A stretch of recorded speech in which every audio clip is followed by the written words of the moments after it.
Salut à tous, aujourd'hui on continue notre série sur les grandes conférences internationales. Dans 5 secondes, on se donne 1 minute pour comprendre les sommets de l'OTAN.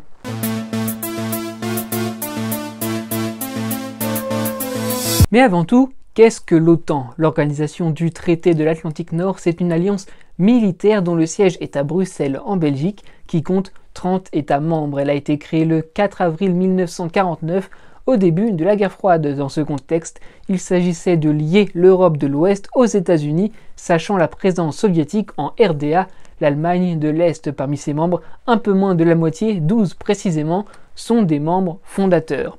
L'OTAN, c'est donc une alliance militaire avec aussi par exemple le principe de défense collective qui implique une réponse mutuelle à l'attaque contre l'un de ses membres, mais c'est aussi une alliance politique qui promeut par exemple la démocratie. Aujourd'hui, la Hongrie est membre de l'OTAN sans pour autant respecter toutes les conditions de l'état de droit, ce qui pose aussi quelques problèmes au sein de l'Union européenne. Mais revenons-en au thème de cette vidéo, les sommets de l'OTAN. Pour citer le site de l'organisation, ces derniers permettent aux chefs d'État et de gouvernement des pays membres d'évaluer périodiquement les activités menées par l'Alliance et de donner des orientations stratégiques pour les activités futures. Depuis 1949, l'OTAN a organisé 28 sommets. Le dernier a eu lieu à Bruxelles en 2018. Ce sont donc des réunions qui ne se tiennent pas forcément tous les ans et qui viennent marquer un moment important de l'organisation, comme l'arrivée d'un nouveau membre, un anniversaire ou encore l'envoi de forces armées, car c'est aussi l'un des ressorts de l'OTAN,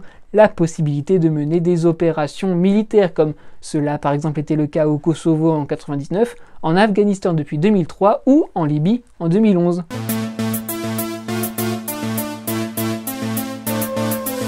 Voilà, en 1 minute, on en sait un peu plus sur les sommets de l'OTAN. Merci d'avoir été au rendez-vous. On se retrouve très vite. N'hésitez pas à faire un tour sur nos réseaux sociaux. Et n'oubliez pas, soyez heureux, restez curieux.